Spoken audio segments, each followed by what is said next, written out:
veteran was left for dead in a frozen pickup near Lake Superior. A newborn pressed weakly against his chest, and two 15-year-old twins battling through the blizzard to reach him. The men who planned it thought the storm would silence every secret, bury every trace, but they didn't count on a German shepherd with a soldier's heart, or the twin siblings brave enough to pull life from the snow and refuse to let darkness win. Before we begin, tell us where you're watching from. And if this story touches your heart, please subscribe for more.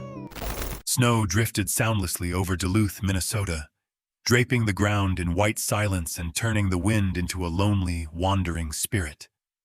The frozen air held its breath, as though even winter itself was listening.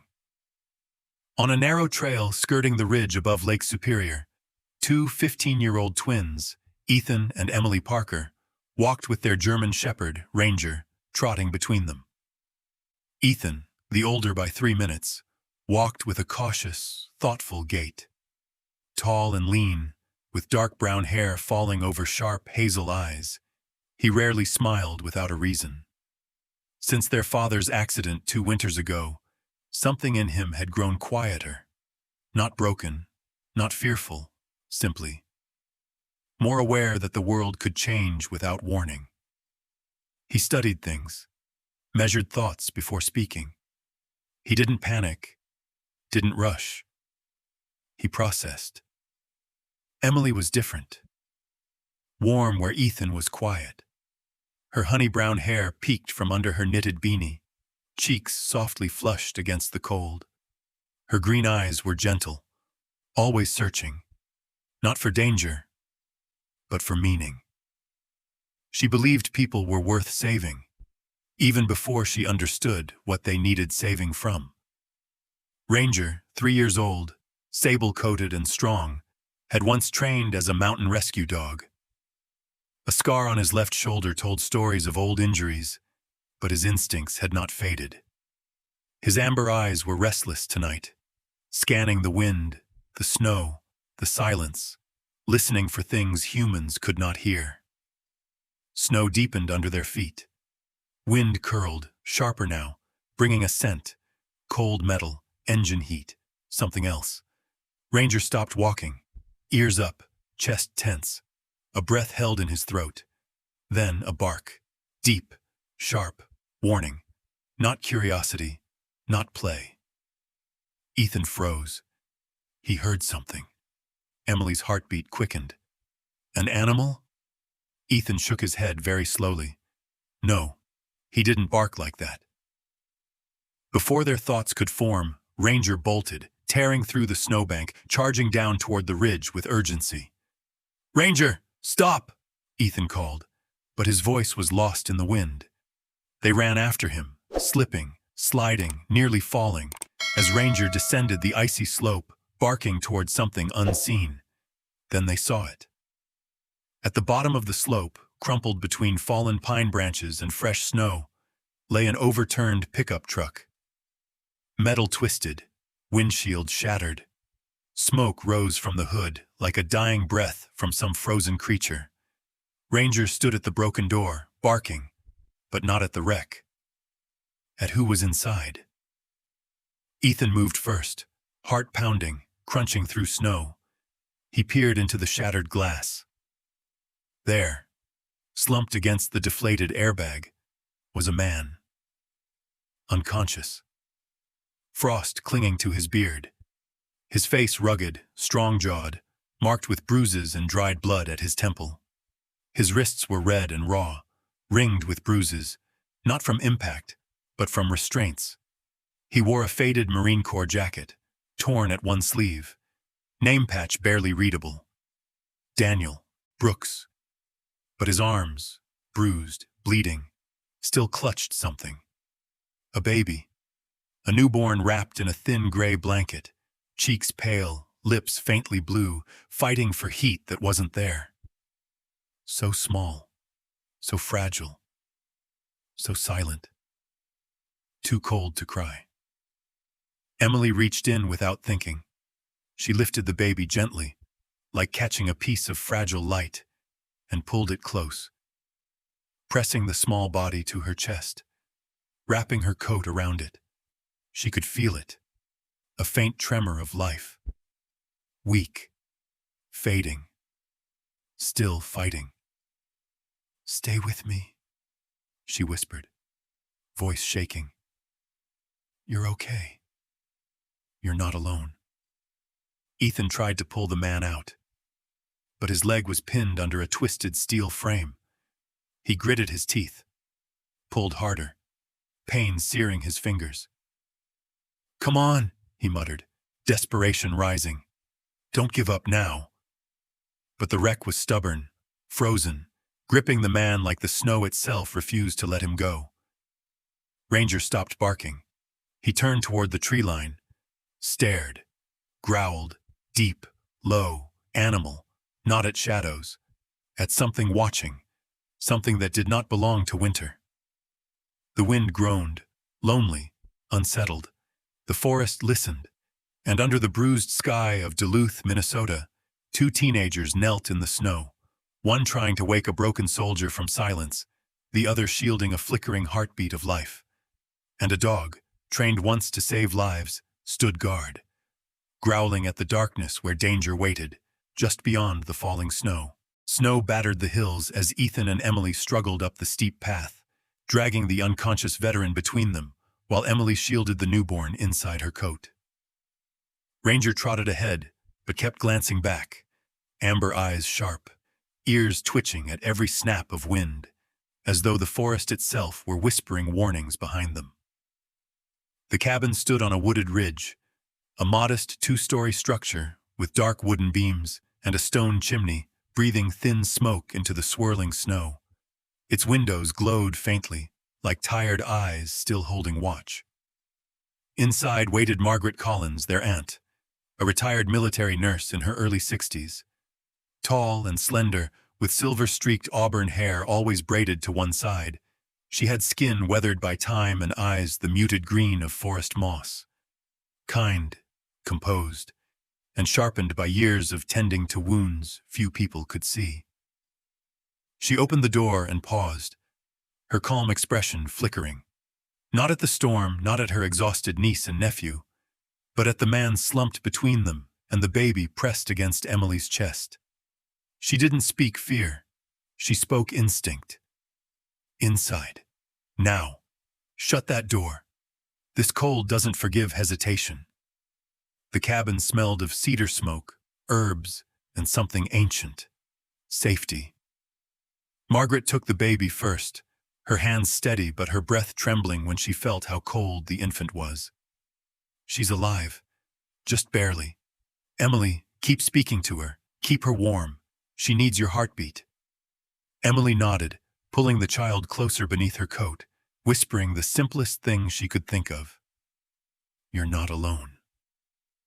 Ethan and Margaret laid the man on the old couch beside the fire. His jacket was frozen stiff, boots coated with frost, face pale under dried blood. Margaret examined his wrists, then stopped. Her eyes darkened, slow and knowing. "These bruises, they're not from an accident.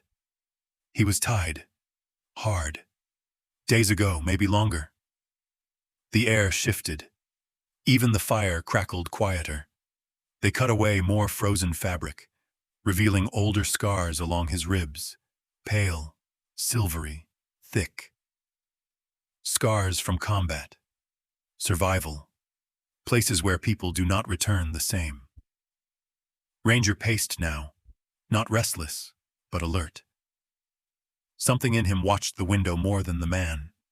His growls were not loud, only low, thoughtful, protective. When the man stirred awake, it was not gentle. His eyes opened abruptly, gray-blue, sharp despite pain. His voice appeared as if dragged from a place heavy with darkness and heat. Where is she?" Emily stepped forward, holding the baby gently. The man's face softened, the first human warmth he had felt in days, maybe longer. "You kept her warm," he whispered. Not gratitude, not relief, something deeper, something like hope.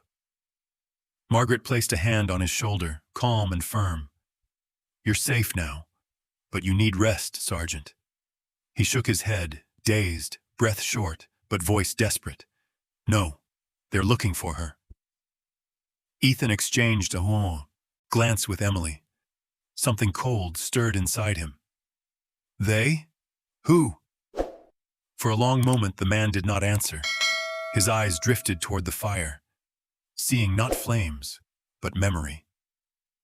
People, he murmured. Not rescuers, not family. Men who don't want her to exist.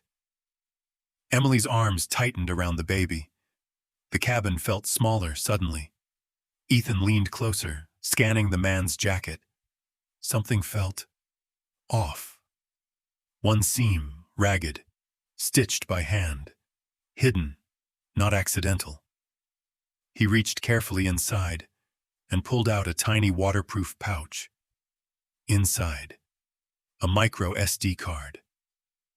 Margaret's gaze hardened, calm turning to certainty. That wasn't meant to be found by strangers.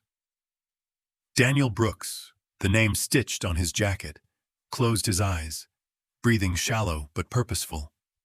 Not strangers, he whispered. Someone who still believes people belong to themselves. The firelight flickered like it was listening. Ranger growled again. Longer this time. Not at the storm, at the door, at the window, at the space beyond the trees where shadows moved, but did not belong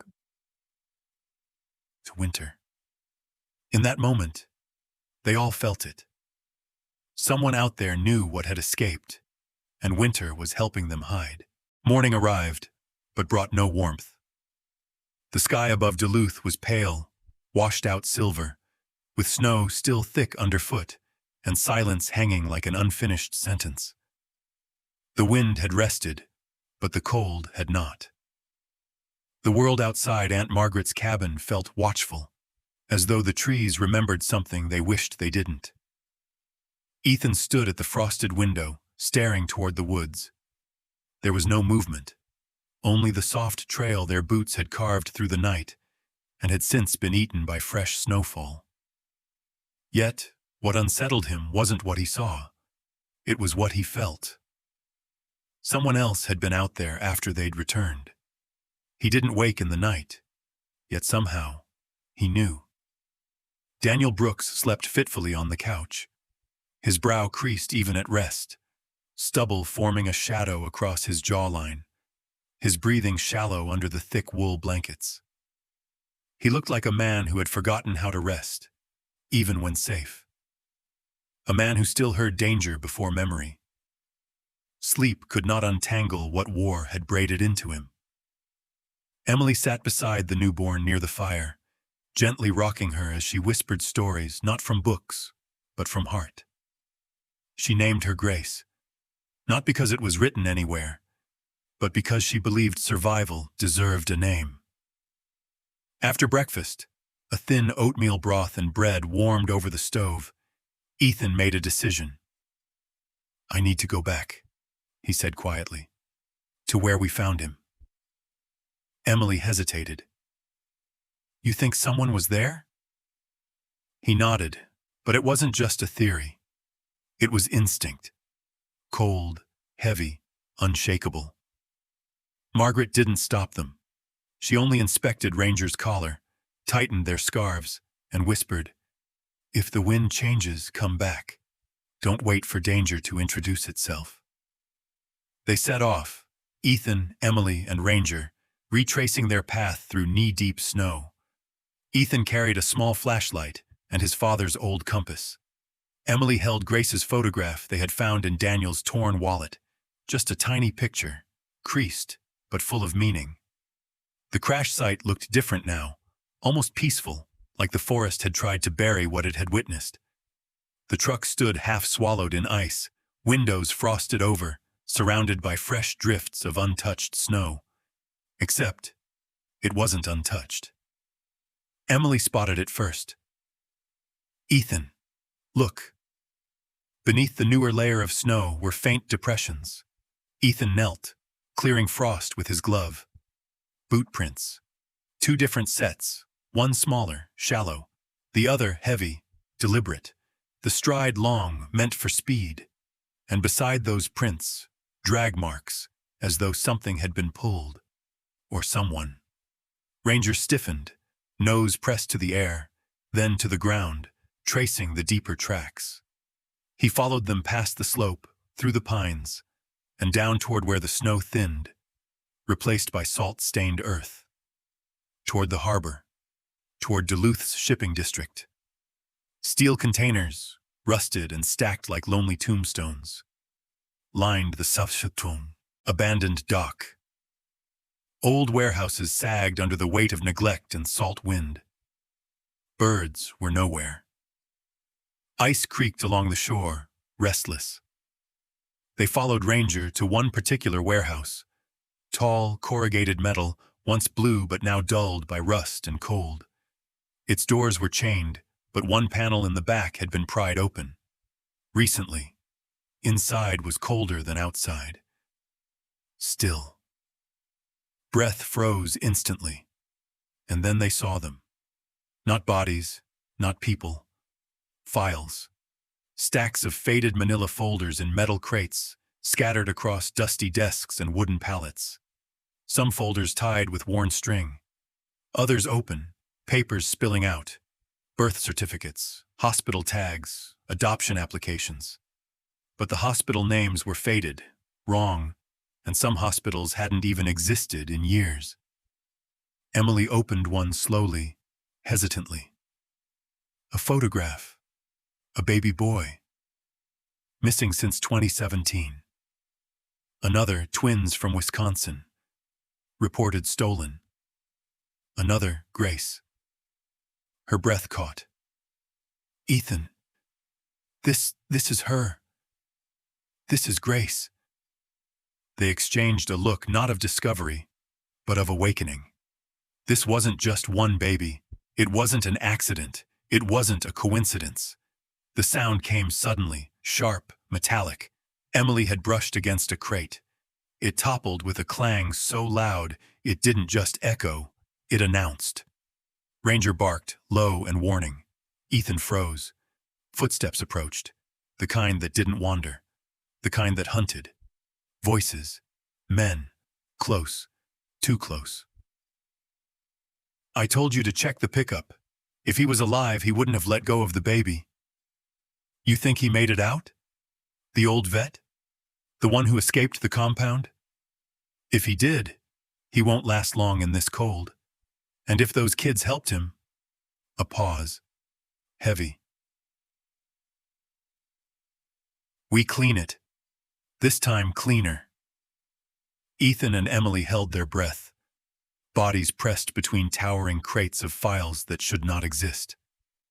Ranger stood absolutely still, hackles raised but silent, like a soldier remembering training. Protect without revealing. Boots crunched.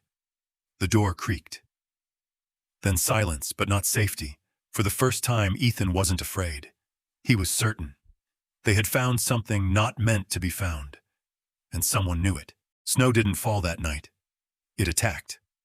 The wind howled against the cabin like something with teeth, rattling loose shingles and sweeping needles from the pines in furious spirals. It wasn't the kind of storm that simply covered tracks. This one intended to erase truths. The clouds hung so low it felt as though the sky were leaning close, listening. Inside the cabin, the fire fought bravely, but even its glow felt smaller, fragile, like hope under siege. Daniel Brooks lay on the couch, sweat at his brow despite the cold, his breath shallow. His eyes, storm gray beneath tired lids, held memories trying to surface. Margaret sat in her armchair, hands folded, watching him with the softness of a nurse and the caution of a soldier. Emily rocked little Grace near the fire, her voice barely a whisper, and Ranger lay beside them, still but not resting, his ears trained on things beyond wood and glass. When Daniel finally spoke, his voice was unsteady, not from weakness, but from memory. I wasn't supposed to know, he said quietly. I was hired to drive. Just drive. His fingers curled unconsciously, as though still wrapped around a steering wheel. They never told me what I was moving. The crates were marked medical supply. Some labeled orphan transport. That part, I believed. He paused. Silence grew dense. But then one night, he continued, voice low, at the transfer yard near St. Paul, I heard crying. Not one, not two, dozens. His jaw tightened. Babies weren't supposed to cry in crates stamped biohazard. That was the day I broke a rule. He turned his gaze slowly toward Grace asleep under Emily's coat. I opened one. There was no need for him to say what was inside. The pain in his voice told them enough. They called them ghost children. No record, no birth certificates, no parents to look for them. They belonged to no one, and that meant they could be sold to anyone. Aunt Margaret closed her eyes, slow and heavy, as though absorbing a truth she had already suspected. Ethan stood near the window, watching the storm swallow the world. So you took Grace? Daniel nodded, jaw tight. She was the only one I could carry that night. I thought I could go back for the rest, but I never got the chance. He clenched his fists. They came for me before sunrise. And they won't stop, Ethan said quietly. Daniel shook his head. No, not until she's gone, or I am.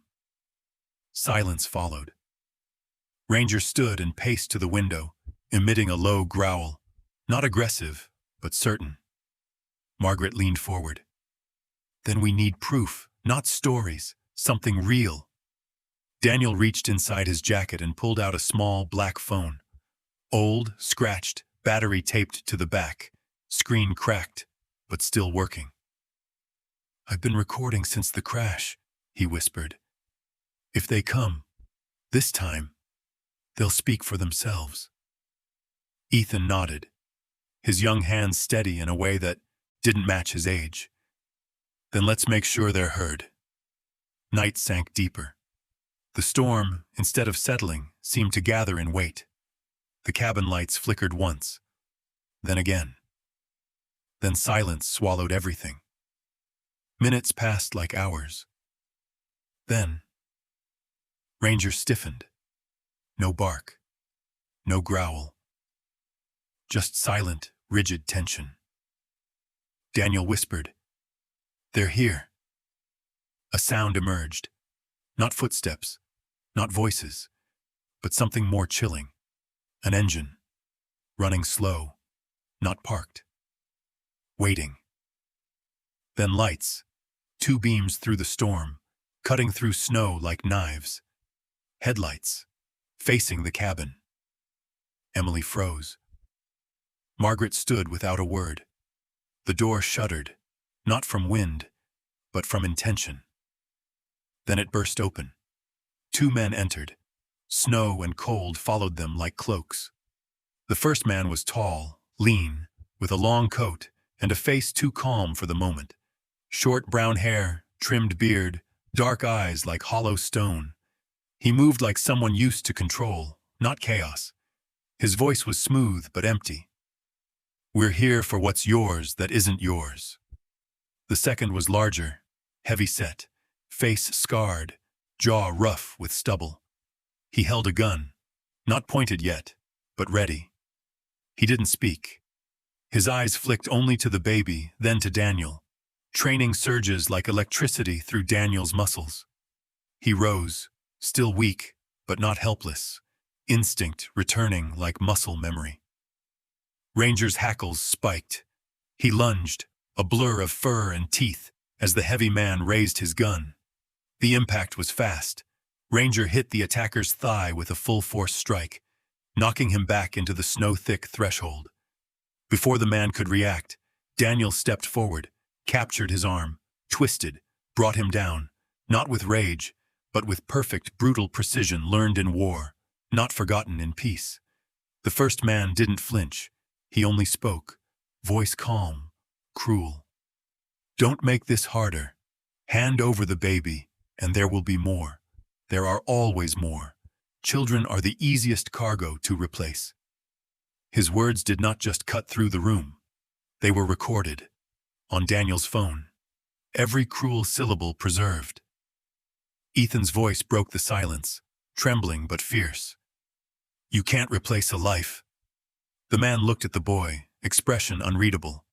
Then he finally saw Ranger, standing bleeding but unbroken, teeth bared, guarding the child. Daniel pressed the record button stop. Proof captured.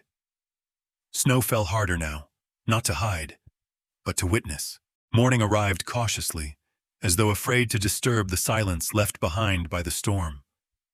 The snow no longer fell. It glowed. Light stretched over Lake Superior like a quiet promise, soft gold warming the untouched drifts. The cold was still there, but something else had arrived with the dawn. Clarity. The cabin stood like a survivor, scarred but standing. Inside, blankets, overturned chairs, and a faint trail of blood told the story of last night's battle. But this morning, there was no fear, only waiting. And then sound. Not engines of hunters, but rotors. A rescue helicopter, white with red stripes, cut through the sky like a returning memory. Moments later, another followed, larger, marked with the emblem of the Minnesota Bureau of Investigation. Snow whipped around them in soft spirals, not harsh now, but respectful. Uniformed figures stepped out, some in search and rescue gear, others in tactical coats and federal jackets. They did not arrive with questions. They arrived with purpose. Leading them was Captain Helen Whitmore, a woman in her 50s, tall and composed with short silver hair tucked neatly beneath her winter cap. Her eyes, sharp blue and deeply observant, held the calm of someone who had commanded both chaos and rescue. She spoke with precision, not theatrics. A scar traced lightly across her left eyebrow, earned during a collapsed ice rescue years ago, a reminder of her loyalty to truth over protocol. Beside her walked Special Agent Marcus Reed, mid-40s, dark-skinned, clean-shaven, square-jawed, wearing a heavy black coat. His expression was controlled but humane, the kind of man who waited before judging. His past cases were marked by patience, not force. He had seen trafficking cases before. Too many, never this close to home. They expected trouble. What they found were children, a tired veteran, a loyal dog, and a story. Daniel Brooks stood at the doorway, still wrapped in bandages, face pale but eyes steady. He looked taller today, not in body, but in truth. Behind him, Emily held the baby, Grace, who now rested peacefully beneath a knitted blanket Margaret had sewn overnight. Ethan stood beside Ranger, one hand on the dog's collar, the other in his coat pocket, thumb pressing gently against the recording phone. Daniel didn't speak first. He simply pressed play. The recording, from the night before, filled the room. Hand over the baby. Children are the easiest cargo to replace. Captain Helen froze at the words. All of them. No interruptions. No questions. Just listening. When the recording ended, she looked at Daniel, not with suspicion, but with something close to sorrow. You risked your life, she said softly, to save one child among many. Daniel swallowed. I failed to save the rest, but not her. Helen nodded, then turned to Ethan, Emily, Aunt Margaret, and finally Ranger, who sat proudly, head held high despite a bandaged leg and a small scar now forming on his muzzle. Captain Helen approached Ranger, crouching slightly.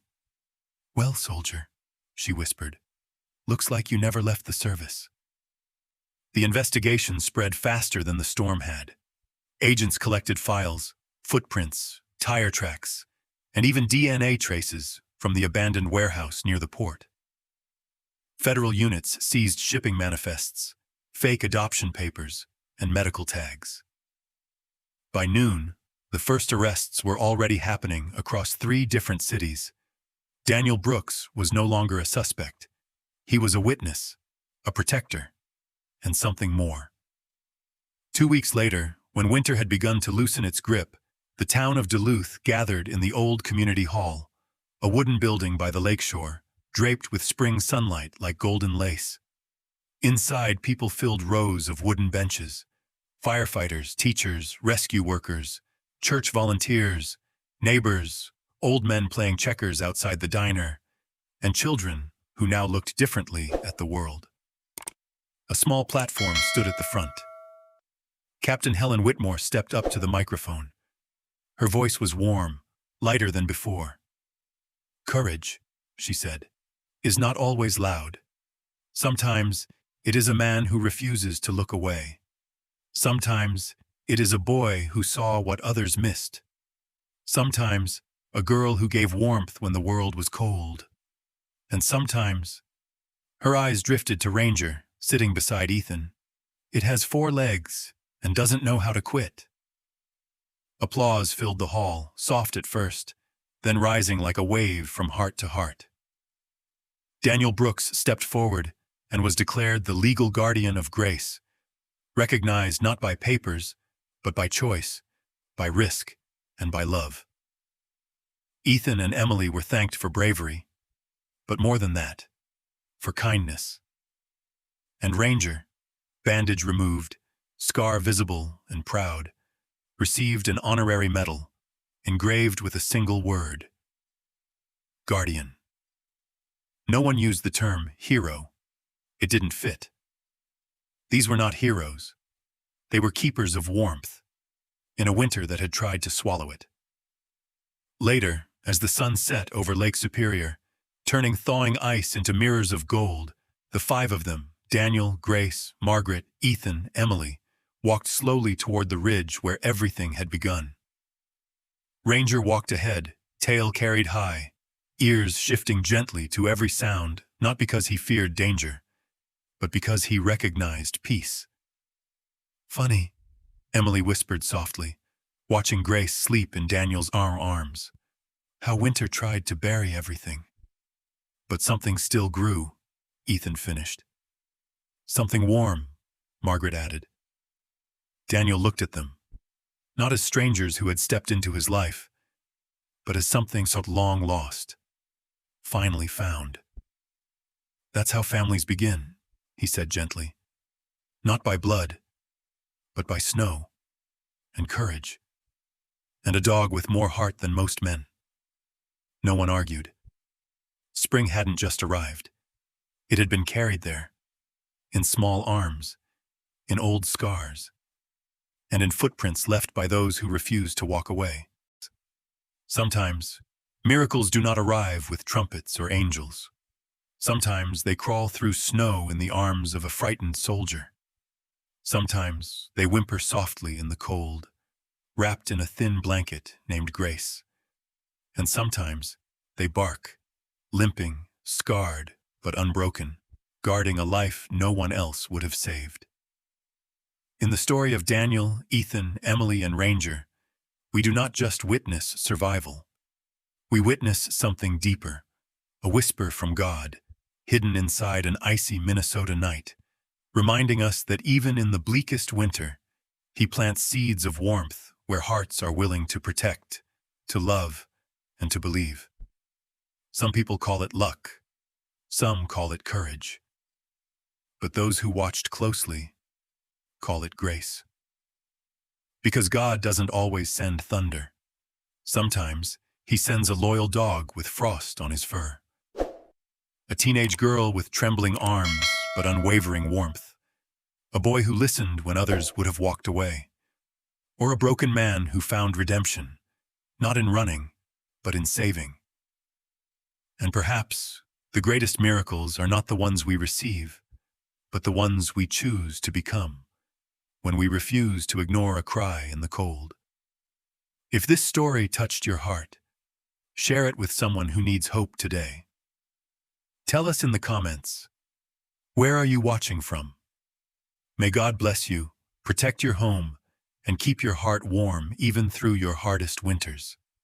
And if you believe miracles still walk this world, sometimes on 2 feet, sometimes on 4, don't forget to like, subscribe, and stay with us for the next story of faith, courage, and the unstoppable love that saves. May the Lord watch over you, your family, and every child waiting to be held by love.